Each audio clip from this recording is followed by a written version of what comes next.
The views and opinions that are expressed in this and future podcasts are not the views coming out of the State Office of African American Affairs and are not the views coming out of any other state agency, including the governor's office. I'm Danny Golden. And I'm Devin Williams. And this is Re-Educated, a podcast brought to you by the New Mexico State Office of African American Affairs. Welcome, everybody, to Re-Educated, a podcast where we're going to rethink, relearn, and get re-educated on many topics concerning the Black community here in the state of New Mexico. The purpose of the podcast is to educate the community on environmental, social, and physical inequities and challenges that Black communities must deal with, and what can be done to empower the Black community to help them navigate through the understanding of legislation and policy on a micro and macro level. What's up, everybody? Welcome back to our fourth episode of Re-Educated, a podcast where we're going to rethink, relearn, and get re-educated on all the things related to the Black community and the struggles we face. We've been covering many topics, and we're so glad that you all have received it, both skin folk and allies alike. Can I say that on here? Yeah. Skin folk. We skin folk, right? Yeah. Today is going to be another one of those episodes where we encourage you to take care of yourself, step away if you need to, take a breather. You don't have to listen all at once. Some of these topics can be a little bit difficult. As Black people, I think we find ourselves very often pushing through things that are uncomfortable because we know that they're important. And that's something I think that we have in common at this present moment, but we can't forget to go back, like I said, and take care of ourselves, breathe, hydrate, that, and we hope you end up rejoining us. So this episode is going to be about the disparities in healthcare for Black women. And it's a topic that obviously is near and dear to me, being a Black woman, but I think that we don't talk about it enough. We don't hear about it enough, for sure. So here we are. Yeah, I think this is definitely a heavy topic for me as well, just because I grew up around Black women. My wife is Black, and I just have, being a Black man, I just have a connection to Black women. And so not necessarily experiencing the exact same things that these women are experiencing, but I can resonate with some of the things that they're going through. Definitely. I like that term that you use, resonate, because I think at the heart of a lot of these issues is people not being able to relate and thereby remaining ignorant about certain things. Because even if something is not your plight or not your experience, that doesn't mean that you have to turn a blind eye to it, right? I think that it's important for people who are not Black women, all kinds of human beings, to educate yourself, make yourself aware of the things that impact Black women specifically, because if it's a problem for us, it's a problem for all. Because everybody knows that the whole entire world came from the Black woman, right? So we gotta talk about this. Let's dive into some things, though, because we have to look at what the data shows. In a lot of cases, you can't really get the full picture unless you have measurements and data behind what it is that you're researching, talking about, etc. And so I was able to actually find a really good article from the Endometriosis Foundation, and their website is endofound.org. So you can find this article about the disparities in healthcare for Black women. I'll be referring to it pretty often because they just did such an amazing job of collecting a lot of data and information all in one place. Everything's hyperlinked, so you can go and look at the research for yourself. So I think a good place to start is something that people are very familiar with, I think that one of the reasons why we're even having this conversation is because women give birth, right? And men don't. I hate to simplify it down to that, but that obviously opens up a realm of medical issues that can be experienced by a person when they're a woman. And then we're taking it from the perspective of the Black woman. So maternal mortality and injury rates are actually higher for Black females, irrespective of income or education level. So basically, no matter what your education is, no matter where you are, you're inherently, as a Black woman, going to endure more hardships with pregnancy than any other ethnic group, regardless of status. Yeah. And I think that's pretty wild, right? Because typically those types of factors, economic factors, educational factors, determine or are related to the outcomes of a group of people being studied. So if you look at white women, I'm sure that the data sets show that those factors have an impact on what the outcome is going to be for those women. Black women are 3 to 4 times more likely to die from pregnancy-related complications than white women. And this part, right? Black women are also 3 to 4 times more likely to suffer from a severe disability resulting from childbirth than white women. So basically, no matter what, you could have a Black woman who has all of her education, lives in a very wealthy neighborhood, and regardless of that, she's very susceptible to enduring hardships and injury or dying from childbirth, which we have to protect our Black queens. And I know I'm going to probably say that a lot during this episode because it holds true. Our Black women, our Black queens are suffering. They're not provided equal, and again, the word of the podcast series, equitable opportunities that need to be provided for them. And so we definitely have to address this, and we're going to get more into ways to address it, but I just had to say my piece about that. Yeah. I'm glad that you brought up the word equitable because that's just what we were referring to, right? We were talking about how the money doesn't impact what kind of care you get, you know? And you would think that when you close that disparity in wealth, in education, that now you have better access to better resources. So you would think that goes away, but how can that go away when it's really a systemic problem, as it is in so many of the other realms that we've discussed previously, right? Yeah. We've discussed policing and how race comes into play there. We've discussed education, higher education. We've discussed all kinds of establishments that because the toxicity of white supremacy exists in those areas, it just bleeds out into to us. We feel it. You know, we get the negative effects of that. So I just thought that was really crazy because I knew that the mortality rate of Black mothers was going up, and I knew that we're far more likely to experience harm in hospitals and at the hands of medical professionals, but I had no idea that it was just like blanket everybody. Yeah. You know? So that's crazy and that's unacceptable, like you were saying. Speaking of the economic side of it, there exist women who struggle with infertility, period, across the country, across the world. But Black women are actually impacted at a higher rate. So infertility affects at least 12% of women of childbearing age.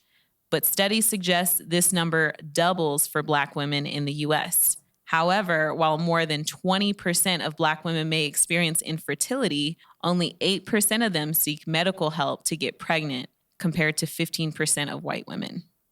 That's a crazy number. Yeah. Just in itself, the percentage of Black women who are experiencing infertility. And that in large part of the 8% that actually seek it is because of the lack of resources to be able to get that infertility help, that assistance. And it's a lot due to lack of opportunities with employment, not having the exact same insurance as, their white counterparts. There's so many different aspects, as well as not trusting the system because it's not built for Black bodies. It's not built for everybody. Yeah, exactly. And it's not just the surface level of not having access to the resources, because we know that exists. We don't have access to it. But what's shocking is even when they do, there's that stigmatization there, right? They don't feel comfortable even seeking help. Even if they can, they don't feel comfortable, like you said, because we know we've experienced being in a doctor's office and not being treated the same. Yeah. Not having that bedside manner that they're taught, when they're going through their medical training.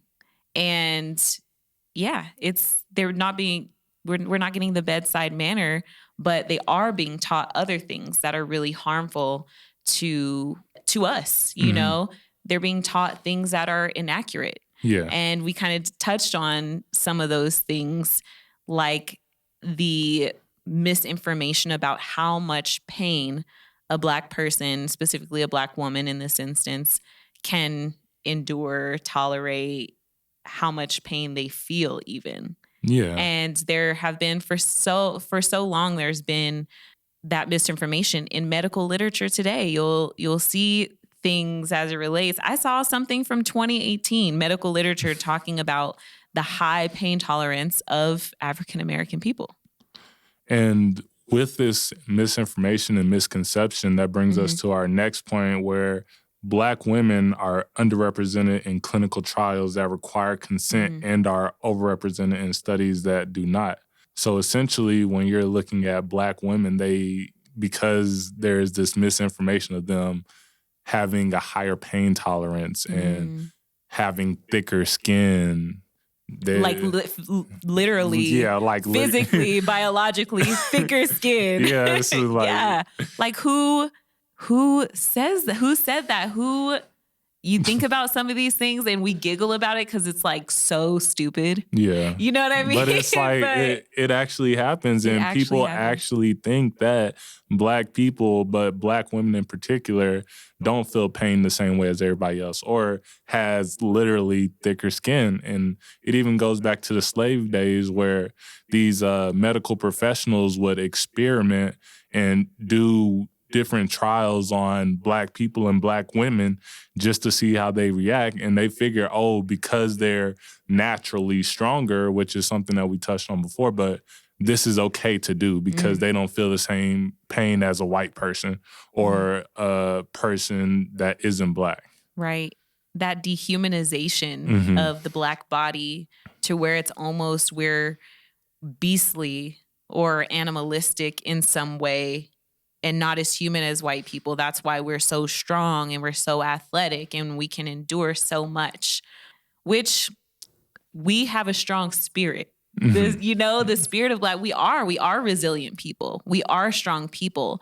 But I think where the rhetoric becomes damaging and problematic is when we start that whole talk about strong Black women. Like, we always have to be so strong. That's always what society likes to pluck out and put on display, like how strong we are, while on the other end, they're abusing that. You get what I'm saying? Yeah. They're abusing it when we're at our most vulnerable, which is when we're seeking medical attention.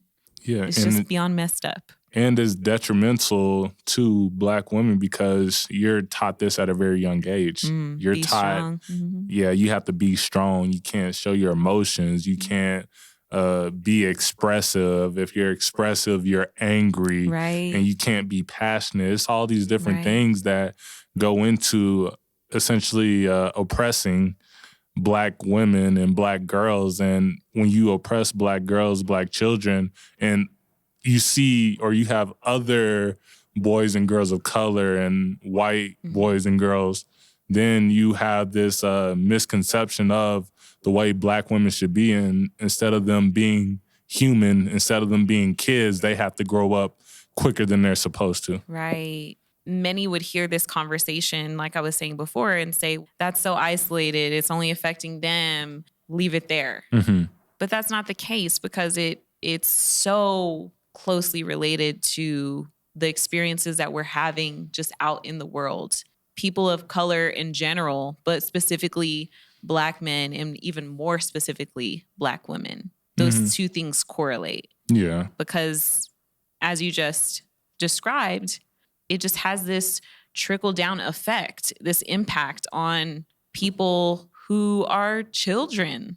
You know, it impacts the next generation. So, and even when you're looking at these adults and individuals who are treated in healthcare systems, it's crazy that there's not this basis of ethics there and this basis of consent culture when you're looking at Black people. I remember it was times that I would be in the hospital or in the emergency room, and instead of them telling me what they're doing to me or what medicine they're giving me and what it does, they would just put it in or do whatever, and I'd have to actively always ask, hey, what are you doing? What does this do? What does that do? Why are you giving me this? Why are you giving me this amount? Why aren't you giving me this amount? And I had to inquire, which, you know, I feel like that should be a base practice that every person in the medical field should be doing, is informing their patients on what's going on and what's going in their bodies. But that brings me to the point. You just made me think of something right then when you were talking about how that interaction is supposed to go between that medical professional and the patient. If in society, because when doctors leave, right, they're at some point they're not they're a doctor, but they're not always in the hospital. They don't always have that hat on. Yeah. So they're susceptible to the same programming that's pushed out to the masses about how Black people are, our level of intelligence, right? And then you change the setting and you put it in a doctor's office. Do we think that those things don't impact those interactions when they're seeing us criminalized in the news? They're just seeing us made a mockery of. They're seeing us be abused, and that's being normalized, right? Yeah. And so you put that whole recipe in a separate setting, you're still going to have the same result. You're going to have the experience that you described, where they're not explaining, they're not connecting, they're not bringing their full bedside manner into that patient room. And they're not only missing cultural capital and cultural competency when they're dealing with minorities and Black women in particular, but they're being miseducated because they see all this propaganda in the media saying Black people are demonized, that's dehumanizing Black people, that are making Black people have these animalistic instincts and culture, which obviously that's not the case. Just because the media is portraying us in a certain way doesn't mean that it is. You know, Black people, we're just trying to be heard. We just want to have a voice. We're just wanting to have a platform. We just want to live. Yeah. And we get interrogated. We get ostracized. We get pigeonholed for just trying to be here and have a normal life and live a normal life. And these medical practitioners, these healthcare professionals that aren't Black, see all this stuff that's going on in the media. And again, there goes that miseducation, where now they have a certain misconception of how Black women and Black people are. Yeah. They're not immune. And the only way to combat what we're describing is education, you know. Oh, I shouldn't say the only way to combat it, because I think I heard myself say that out loud, and I'm like, is that the only way to combat it? Or does it to some level not only require education, but the willingness to have a change of heart in a lot of ways, and the awareness of one's own privilege in these situations. You know, as a medical professional, you have to flip that personal switch. You feel me? To where it's like, okay, I'm not a doctor, so don't quote me on any of this. These are just my observations, opinions, etc. But you have to flip that personal switch and say, look, I'm a doctor. Just like that. You're going to say it just like that. Look, I'm a doctor. I'm going to be dealing with patients that come from all kinds of backgrounds, all kinds of economic backgrounds, all kinds of educational backgrounds that are all different. And I really need to, every single day that I step into that clinic, that hospital, that ambulance, wherever it may be that I'm performing my medical duties, I need to step into that space every day and check myself on my implicit biases, check myself on what I'm learning, what I'm teaching myself, what I'm consuming. It just seems to me like a really, really important job that doesn't just take the education that you receive at the university in your 4 years of medical school and your residency and all of these type things. I feel like that's one of those jobs where you have to like be a good human being. Yeah. You feel me? Oh, yeah. Like you can't just like go off of the education, like in the medical literature, like educate yourself to be a better person. You know what I mean? A better citizen, a better community member. Yeah, a better definitely. human. And not only with all those things, but also having proper representation of the individuals that you're working with or you're possibly operating on, or, you're helping to get better in terms of health. And a lot of times when you look at the healthcare field, there's a lack of representation, especially in New Mexico. There's a lack of representation of Black doctors and nurses that are in these, and not only that, minorities. From my understanding, it's very saturated in having a lot of white people and white men in particular, especially in those higher up positions. Absolutely. As like the actual doctors, the actual surgeons, all those different things.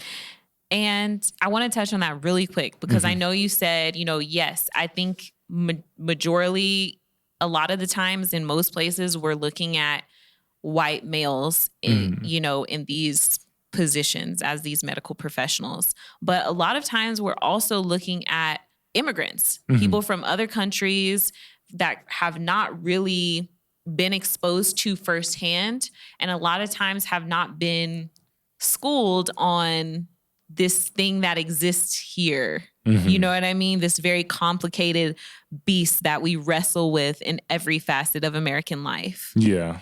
While they may be people of color from India and other places, and they can kind of identify with us on a melanated level, they don't realize the Black experience here. They're not familiar with that here. They're not familiar. Sometimes I think that they're complicit in a system that is so oppressive and harmful to a whole population of people.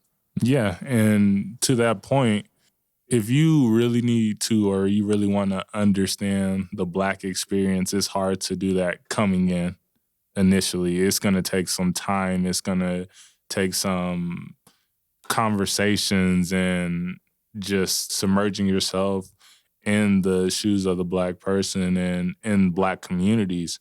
And until you've properly submerged yourself into the Black experience, it's going to be very difficult to understand the hardships and, the fears that Black people have. Because again, all of these systems, especially in the U.S., are not built to protect and to help mobilize Black people, Black women, and Black women's bodies. Absolutely. I know you touched on some of your experience, but when I had my daughter 9 years ago, I had her in Women's Hospital in Baton Rouge, Louisiana. And I was basically told when I went in, so my water broke, right? My water broke around 3 p.m. on August 26th, which was a Friday in 2011. Yes, I remember all the details. How could I not? And so I knew my water had broken. It wasn't like the big thing that you see in movies where it's just like this big event and everything, but my water broke and I knew it, right? I was about to give birth. And so I wasn't in pain. I wasn't having super bad contractions yet, just some small ones, but I was advised and it's known that once your water breaks, you need to go to the hospital. So I get my hospital bag and everything, and I have my father-in-law at the time drive me to the hospital. And I show up and let them know what's going on, let them know my water broke. And for probably about 5-6 hours, maybe 7, I was subjected to questioning about why I thought my water had broken, telling me that I had no idea what I was talking about. My water hadn't broken. They literally would not believe me. I'm 10 months pregnant. Like the 27th was 40 weeks on the dot. And I'm being told that I have no idea what I'm talking about, that I'm crazy. Like they're about to send me home and I'm at the beginning stages of labor. And I guess until we did this episode, I haven't really like said all of this out loud, but I think about that and I hear myself saying it and it really disturbs me. Especially when it comes to mothers and women that are pregnant. I'm a strong believer, and I know that emotional trauma can be passed down from generation to generation.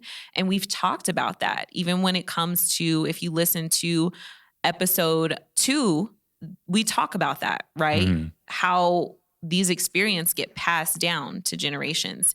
And so it disturbs me that I had to have that experience before my child was even born. And to think that that may have some impact on my daughter just really kind of makes me upset and angry and hurt and sad, because I know so many other women are having that experience and worse, So they check me in, they put me in this little room.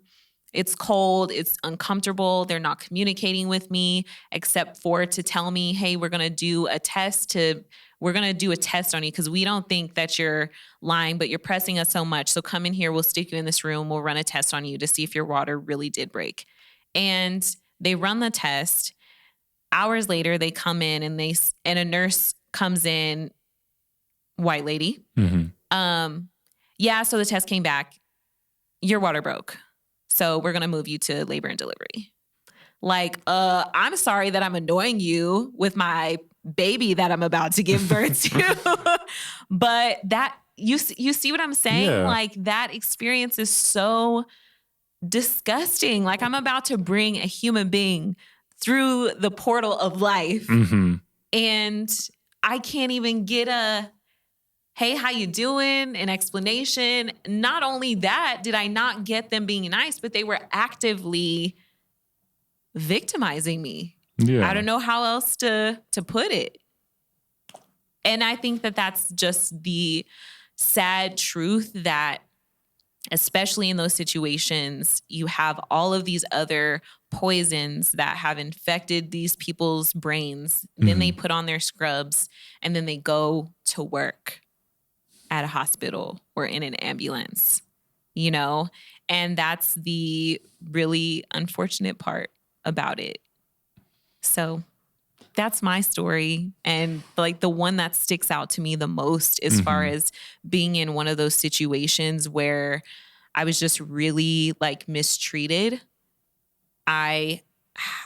The whole rest of my labor was not that great up until I literally gave birth. But that whole night, because I was in labor for like 21 hours, that whole night, it was lack of communication. That whole night, I got a nurse where I needed to go to the bathroom and I couldn't. I had to go to the bathroom, attach to cords and things like that because they just wouldn't check on me, So what can be done about this? Because this is obviously we've talked about the data. There's research that supports it. We know that these disparities in healthcare exist for Black women. That's a fact. It's undisputable. It's undeniable. But we're going to go to break, and then we'll come back and talk about what we can do. We're going to hear from some of our sponsors, so stick with us. Since 1912, Loveless Health System has been committed to meeting the growing healthcare needs of the Albuquerque community. They're invested in bringing people, providers, and technology together to ensure patients receive the best care possible. The vision of African American Student Services, AFRO, is to cultivate Black excellence on the university campus through educational discourse, leadership development, holistic health, wellness practice, and community engagement. The African American Student Services program at UNM provides culturally relevant programs designed to assist primarily African American Black students in making a confident transition and successful adjustment to the University of New Mexico. Hey, everybody. Welcome back to Re-Educated. Thanks for listening to some information from our wonderful sponsors. We are so glad that we have the support of our community and so many wonderful organizations. Later on in this episode, we'll hear some more from our sponsors and also about some great individuals and businesses that are doing great things in our community on the glow. We'll talk about that. You guys can hear that a little bit later in the episode. But for right now, we want to get back into it, and we have a special guest on with us. Hello. So we now have Alicia Pegues, a former nursing student at the University of New Mexico, here to just give a little bit more insight on the experiences of a healthcare professional, what it means to be on the front lines, and also providing more experience on being a Black woman in New Mexico. So how are you doing, Alicia? I'm doing well. How are you guys? Very good. Yeah, thank you for coming on with us. Yeah, thank you. Thank you. Thank you for having me. Absolutely. We felt it was necessary to just kind of expand the perspectives in this conversation because while many Black women, we have a common experience when it comes to the healthcare system, we all have our different stories and how that system has impacted us in different ways. So you want to get into it? A lot of our experiences come from a lack of advocacy, whether that's on behalf of the greater healthcare system or even on behalf of our immediate healthcare team. You were mentioning some of your experiences that you had, and I have seen those, not necessarily in practice because I'm not yet licensed. Right. But I've definitely experienced that within a clinical setting. There definitely is still a great misunderstanding around healthcare and how to adequately address social injustice that African American people face in healthcare while still providing adequate healthcare. Did that make sense? Definitely. Yeah, we were talking about earlier how the people that are medical professionals experience life and experience the inundation of all of these messages about Black people and Black bodies. And they take their own personal experiences and biases into their profession. And they have replaced their lack of knowledge about us with a lot of misinformation. We were talking about some of the things that are taught about Black people and how they experience pain, how much pain they can take, even down to the physical, aspect of our bodies, like the thickness of our skin. Definitely. So. And that's deeply rooted in the history of medical experimentation on Black bodies within this country, for sure. That is a horrible preconceived notion that Black people do not experience the same pain or that we don't have even the same general anatomy as other individuals. And that's deeply rooted in slavery. One book that I want to mention to you guys was Medical Apartheid by Harriet Washington. Yes. Because that's where I've gotten a lot of insight and understanding in terms of medical experimentation of Black individuals. And one thing that, was very apparent is that there was an economic interest in keeping Black people sick or keeping Black people disenfranchised. And as, healthcare has progressed in this country, obviously it's become more politicized, and racial inequality is highly politicized as well.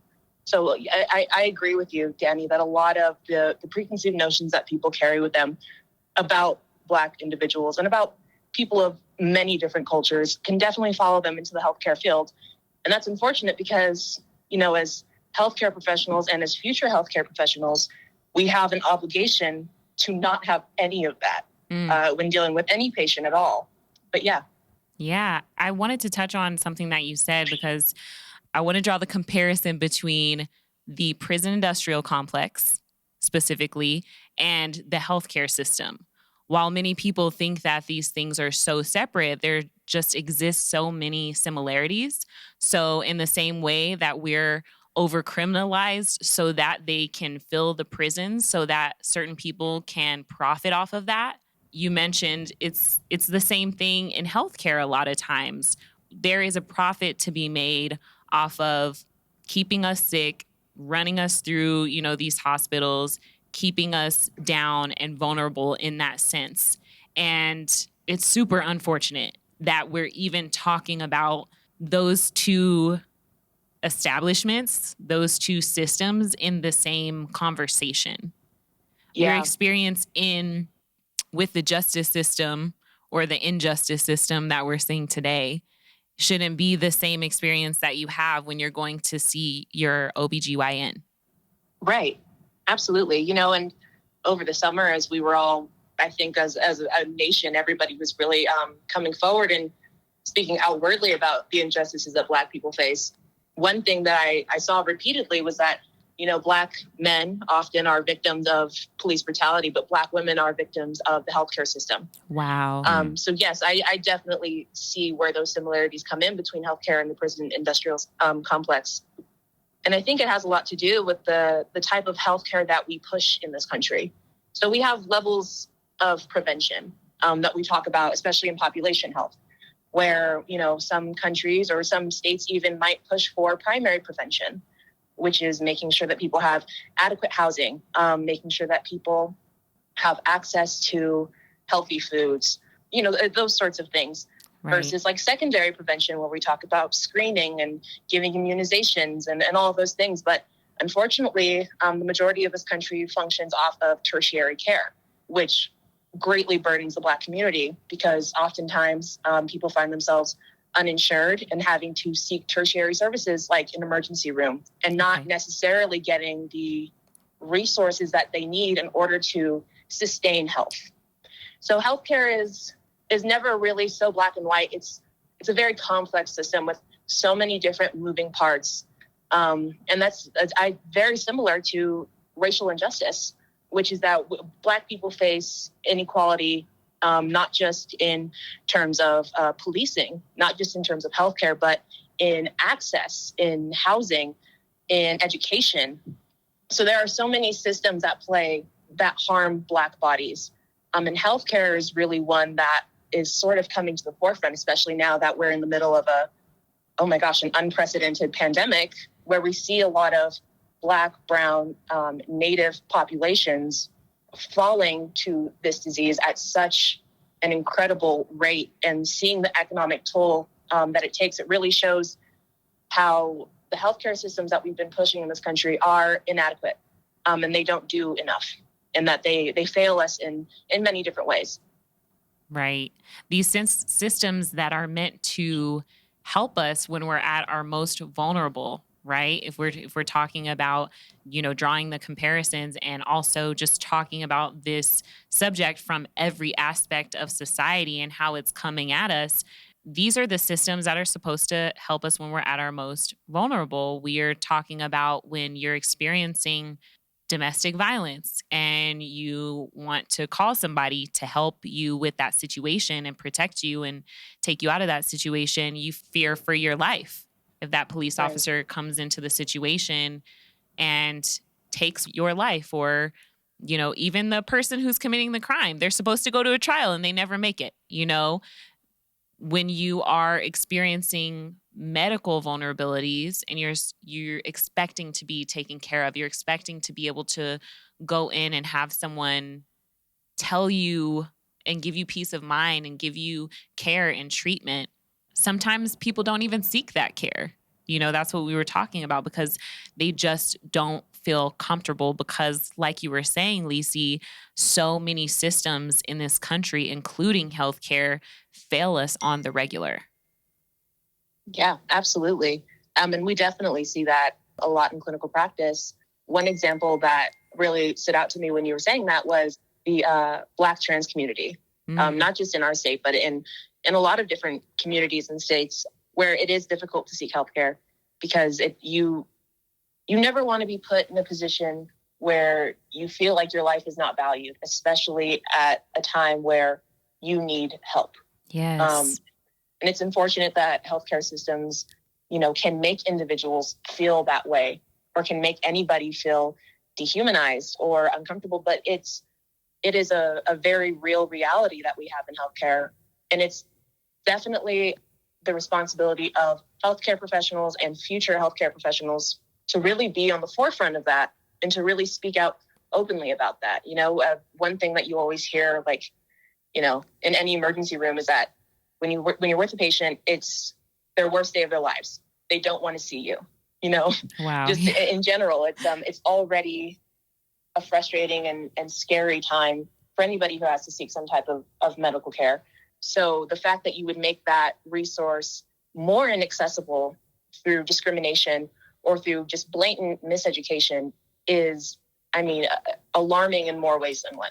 Yeah, absolutely. And I think before we went to break, we were going to talk about some ways to combat this and to reform this and to change this problem that's affecting our Black women in this country. Do you think that education is that thing?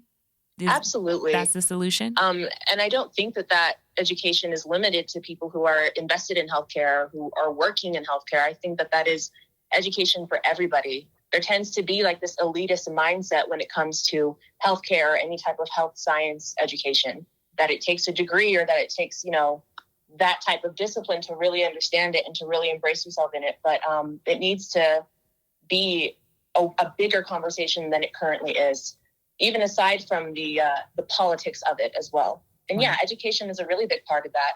You know, in terms of future healthcare professionals, one thing I wanted to mention to you guys was, you know, the nursing code of ethics, you know, and we all had to like memorize it and we all got frustrated with it towards the end. But it, you know, Provision 9 states that profession of nursing collectively through its professional organizations must articulate nursing values, maintain the integrity of the profession, and integrate principles of social justice into nursing and health policy. Boom. So it is inherently the duty and the responsibility for healthcare professionals, specifically nurses, to be at the front of this movement and to be vocal about these injustices that Black women are facing in healthcare. It is the role of nurses to be bedside advocates. We are the last line of defense between greater healthcare and the wellness of patients.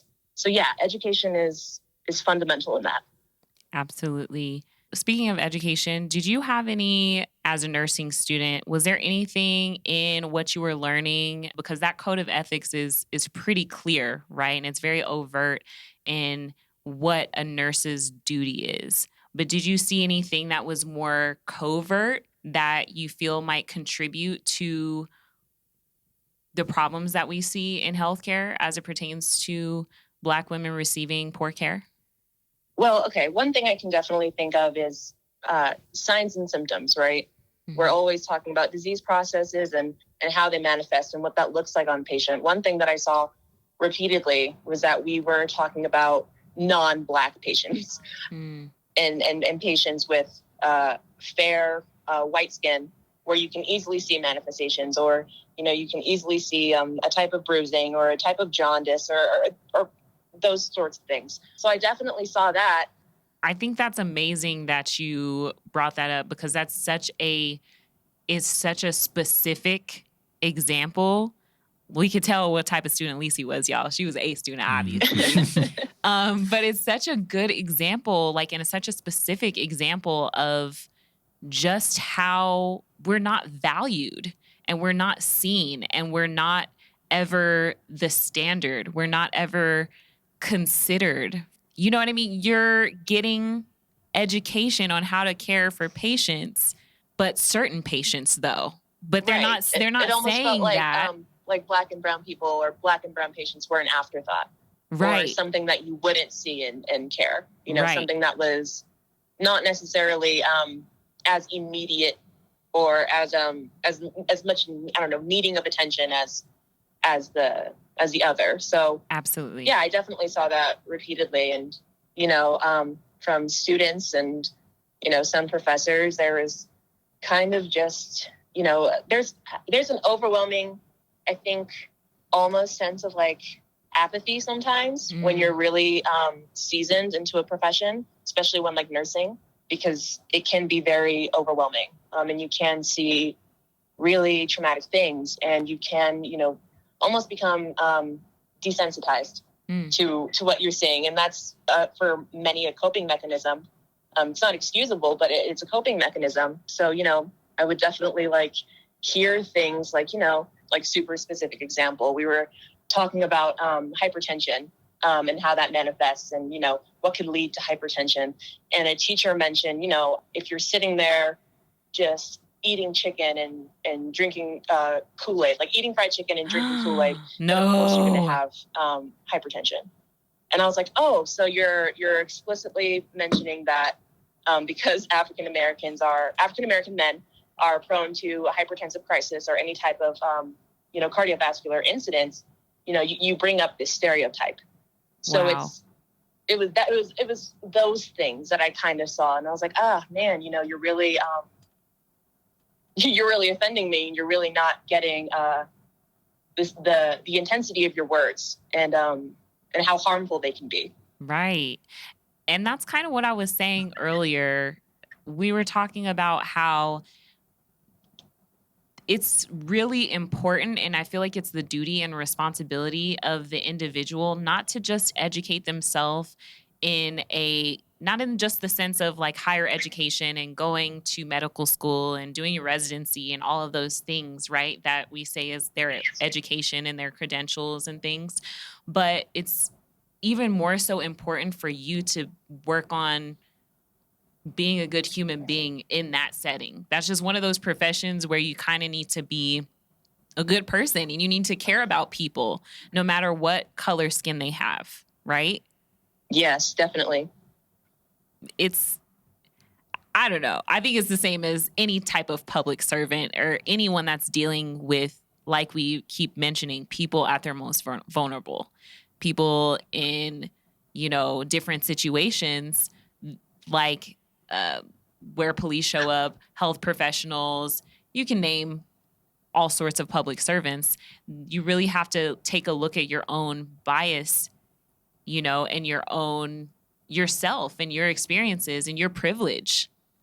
Definitely. And keeping the conversation open and going. And for systems or, you know, healthcare systems, higher education, you know, to keep those conversations open and ongoing is essential as well. And that's really one thing that I'll say about the College of Nursing that stood out to me is that when George Floyd was murdered back in May, you know, they had tried to do weekly check-ins as the College of Nursing faculty, and they would have students join as well. And we would talk about, you know, what we can do to see how this injustice bleeds into healthcare and what they can do as a college to shed light on that and to bring in education. And they were very open to students, honestly, just reading them, being like, you know, we don't have Black professors. We don't have Black lab instructors. You know, we still have like a school of medicine that's named after somebody who did experimentation on Black bodies, you know? Wow. That sort of thing. So that's one thing I will say about the College of Nursing, is that they were very open to having that conversation. More important than that is keeping the conversation going and applying change after that conversation. The change is what we really want to see more than anything. I think I don't know about you guys. I'm pretty worn out from the conversation. I'm pretty tired of it, because it feels like we have this conversation in healthcare and in prisons and education and housing. We have this conversation repeatedly. I think we're all ready to see active change. Absolutely. We have to be that change. I think before the break, I was telling about my experience, and I caught myself, feeling guilty for like feeling bad, because of the weight that society puts on us and all of the trauma that we do experience. So we even feel bad talking about our trauma, but talking about it, like you said, and continuing the conversation, especially in spaces where the conversation hasn't been had, especially in spaces where people are ignorant or don't have the information, because we've gone over in this episode some really clear data that points directly to the disparities and to the horrible experiences that Black women are having at the hands of medical professionals in this country. But I think you're absolutely 100% right in saying that there has to be action taken on the behalf of the individuals who are assuming these positions in society, active participation in the solutions at the top. Organizations like the FDA and other public regulatory bodies have to acknowledge this as a problem and put policies in place and put funding in place to do adequate research and root out these problems, and to educate folks in a way that will alleviate this. You know Absolutely. what I'm saying? I couldn't have said it better myself. Like, you are right there. It is a multifaceted issue. There are so many different systems at play, and so many systems that need reconstructing, and to really change in order for Black communities to feel protected, especially in healthcare. Absolutely. It comes from all directions, because there is an attack on us from, like you said, from the facet of food deserts in our communities, and people are like, that doesn't have anything to do. You are what you eat. You know what I mean? And we know that food or lack of nutrition can cause many of the diseases that we see, So you have food deserts, but you have liquor stores everywhere on every corner in a lot of Black communities. Why is that? You know what I'm saying? It just comes from all aspects, from the food, from the education standpoint, from housing. I mean, if you're living in subpar housing, that lends to the problem of healthcare, right? Absolutely. That's a huge part of it. And I think that when we neglect to acknowledge that these things are all connected, that is actively trying to brush the problem under the rug. And I think that that's a tactic used by lots of people who say they aren't racist, but obviously they are, because they try to divide it, and they try to separate it and say, oh, those things aren't connected, when in fact they're connected. Not only are they connected, but they're purposeful in their design. Absolutely. And I'm really glad that you mentioned that, because another thing that plays into healthcare systems and the overall health and well-being of Black individuals is generational trauma, historical trauma, the things that we experience on a daily basis, the things that you see, on the news, on social media. Not only is that such an incredible toll on mental health, but on your physical well-being as well. Right.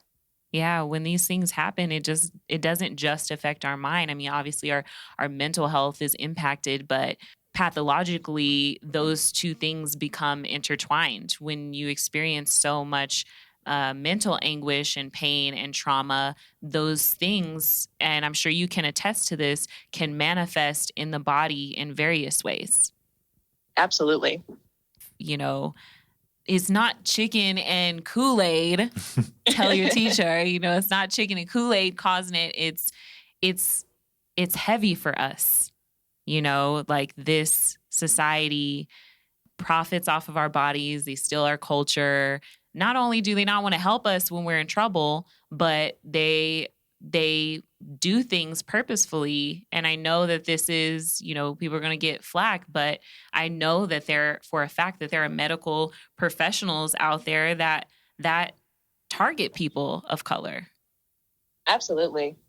Or who will see, who see patients of color as individuals who put themselves in these positions, or just, not right.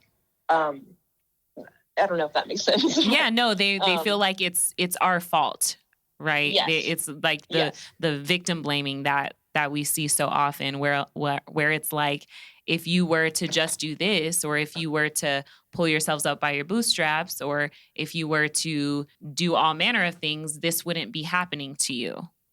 Right, like pretending that it's an even and fair playing field, which it's not. Right, not at all. And we talk about that in a lot of our episodes on many different fronts, but I'm so glad that we were able to touch on this, because it's a really important topic. And it's not just, even though we're talking about Black women, it impacts all of us, our whole community.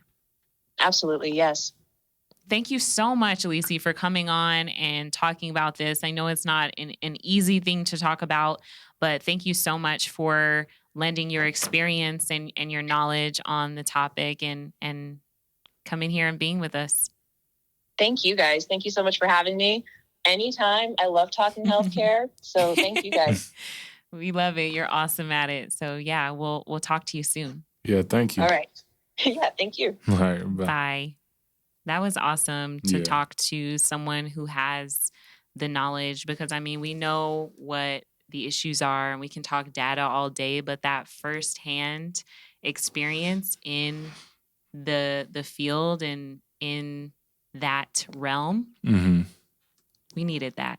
Oh yeah, definitely. And again, the moral of the story is we got to take care of our Black bodies, and we got to take care of our Black queens, especially when it comes to healthcare, because again, there's so many inequities and challenges that Black women have to deal with, not only being patients of healthcare, but also being nurses, being actual healthcare professionals, the challenges that they have to endure. And even on the educational side, being a Black woman or a Black person of color and seeing the lack of representation of Black and brown bodies, and seeing the lack of representation and the stereotypical messages that teachers and faculty are sending.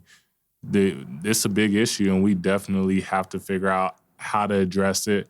And again, how to empower and mobilize Black women so they can feel like they're in a safe space to not only be a patient, but also to be a professional in those fields so they can flourish in those fields. Absolutely. And then we're creating that healthy cycle where we now have representation in that field, so that when we go to the doctor, when we go see a mental health professional, when we go to have a baby, or we go to be seen in any way that relates to healthcare, we see someone that looks like us. We see someone that can relate to us.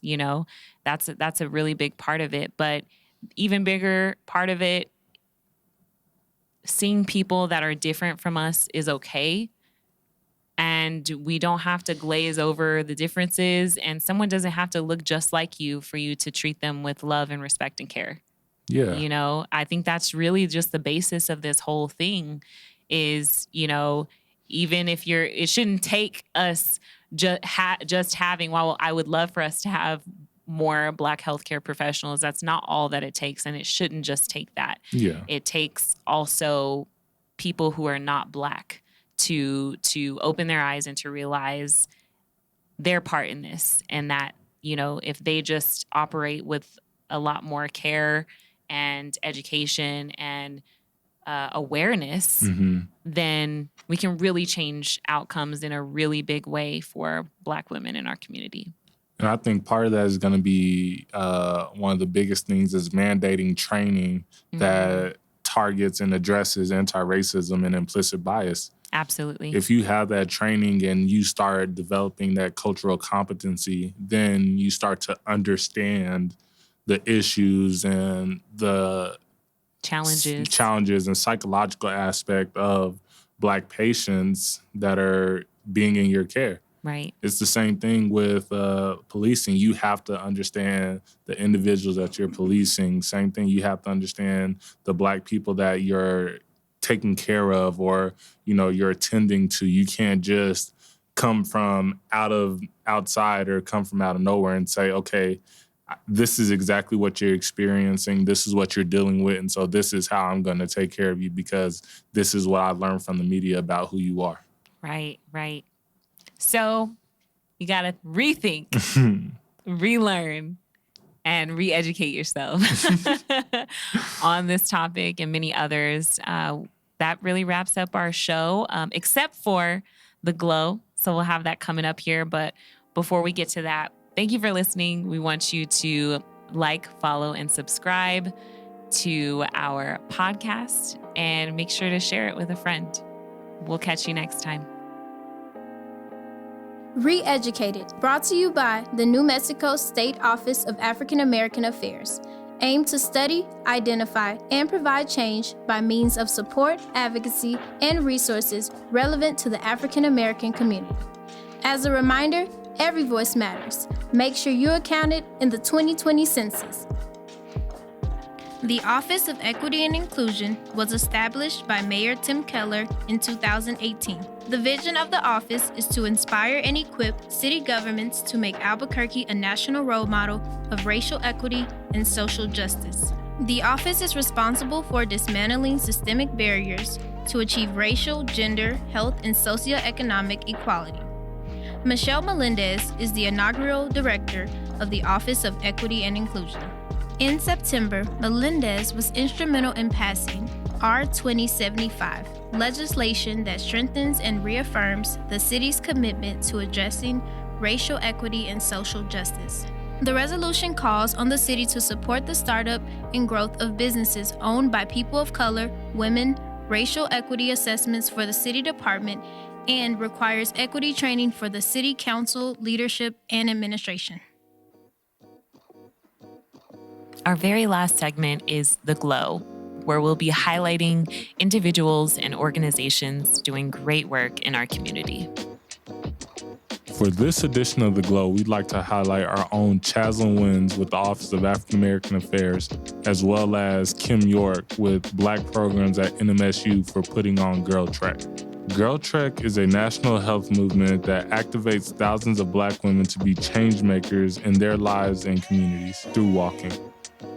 We'd also like to give a special thank you to our post-production partner, Better Sense.